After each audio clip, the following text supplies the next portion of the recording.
તો લુણાવાડા અમદાવાદમાં 12 જૂને થયેલા એર ઇન્ડિયા વિમાન દુર્ઘટનામાં લુણાવાડાના મહિલા તબીબ ડોક્ટર નિરાલી પટેલનું નિધન થયું હતું.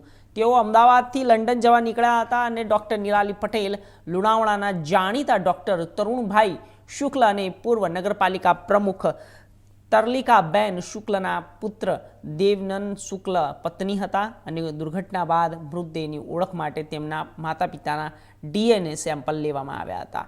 ડીએનએ મેચ થયા બાદ અમદાવાદ સિવિલ હોસ્પિટલની મૃતદેહ પરિવારને સોંપવામાં આવ્યો હતો. અંતિમ યાત્રામાં મામલતદાર, પોલીસ સહિત મોટી સંખ્યામાં સ્વજનો, નગરના અગ્રણીઓ અને નાગરિકો જોડાયા હતા.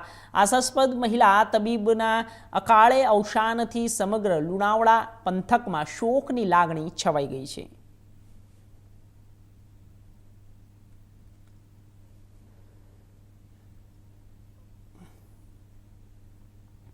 જૂનાગઢ